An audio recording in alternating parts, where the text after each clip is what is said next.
Welcome to spring. At least it's spring over here in Australia where I am. I wanted to do a little reading to camera today, and I must say I've had some trouble. I've had sound issues, and then I read a whole heap of material, best I've ever read, you can be sure, to camera, only to find that I haven't switched it on. Silly me. I wanted to read today from my new work in progress. I'm well into it now, and like my previous work, A Love Poetry Trilogy, this is drawn from the work of a famous poet and a famous poem. And what I've done is I've taken that poem and broken it into phrases that appeal to me, and I'm using it to help me set a mood and also to help to bind a narrative as I work my way through from the beginning of the poem to the end. The poet is T.S. Eliot, once again, and the poem is his very famous piece, The Wasteland. So what I've been doing is working my way through the opening part of The Wasteland, which is the burial of the dead. And I'll read a few poems from that for you. I'm reading number 74, which is called Time to Reassemble. And it is drawn from the phrase, "To where St. Mary Woolnoth kept the hours." My father became fascinated with clocks. The last part of his life was spent as resident horologer for the town. He constructed, in spare time, a grandfather from a kit. When he died back during the first wave, it was left with a folded set of plans and diagrams jutting from the upper case, against the unlikely event, I suppose, of a dismantling and reassembly. It was considerate of him to retain detailed instructions. I see that now. For in the aftermath of calamity, no one knows anymore. The situation is as though new. Springs are unwound. Springs are too taut. The pendulum beat of our lives has been stilled. How convenient to find clear guidance. Part A to be placed adjoining Part B. Social cohesive should be applied first to both elements. They are required, after all, to hold together. The winder is a key. So many turns only. No more. The hands should point to 10 minutes past 11. Ready? Then set the weights. Gently start the pendulum. Listen to the quality of the sound.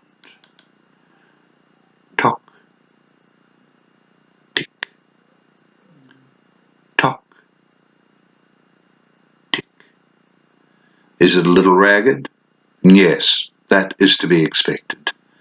Society, people, are not an exact science. Perhaps things will improve in time. I notice I changed voice halfway through there. It became very didactic, the instructions being read. Poem 74A. The reason that it is an A is because when I set this up, I broke it into phrases that I wanted to work with right from the start, so that I'm not being distracted by the whole of the poem unless I choose to actually look at it. This is the wasteland I'm talking about. But when I came along here to this particular area, I found that there was more than one poem in what I'd broken up as a phrase, so I reorganised it and created an A. That's the beauty of being in control of your work here. You can do what you like. 74A is dead. Is dead. It is drawn from the phrase, "with a dead sound on the final stroke of 9." I have stopped looking at the numbers now. I no longer tune in avidly or watch the evening news. I turn away from the images of grave fields and grief. Second waves. Third. I train my eyes to watch the ground, keep my mouth closed behind a mask. Only raise them to the glory of the sky, day or night, in my backyard at home. I am aware, yes, I am still aware of everything. It doesn't escape me, nor can I escape. But I am dulled, numb. There is some important aspect of the world at large that is dying, has died. And I cannot bring myself to revisit the same death in so many ways, so many places, so many times. Dead. It's dead.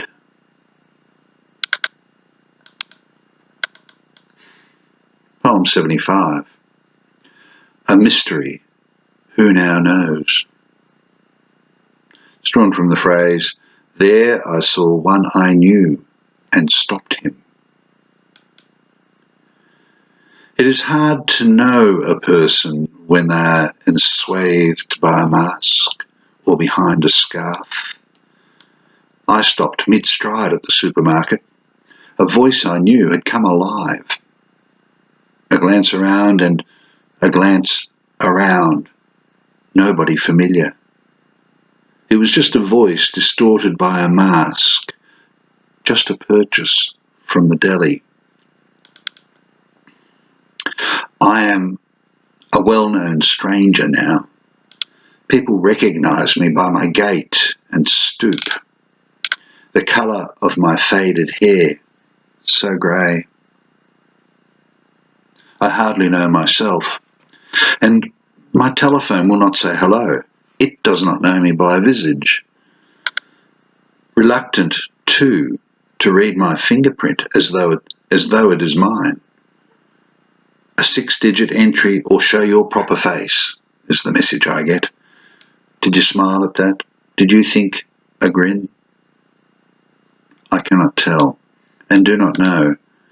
You are a mystery to me. You are a mystery to me. It's probably better. Sorry, this is very rough. It's quite the process from following a thought, an idea in the mind, onto paper, expressing that thought on the paper, and then endeavouring to capture a reading of what's written in the way that it was thought in the first place. It sometimes takes, rehearsal I suppose, but it sometimes takes a little work to get the feeling of the piece by voice that was also in the head at conception. Just a thought. This poem, number 76, was written last night and this morning, so it's the last in the series so far. It's called War is Fought Alone, from the phrase, crying Stetson, you who were with me in the ships at Marley. This is a curious war. We are told that all of us are in it together, that the only way to defeat the virus is for everyone to do this, to do that. Yet each of us has to fight alone. There is no camaraderie, no esprit de corps. Footsteps do not sound practiced in unison. The only common recognisable is the mask, and each of those is different. The faux clinical disposable blue, the multicoloured chic fashion statement, the homemade 3-layer.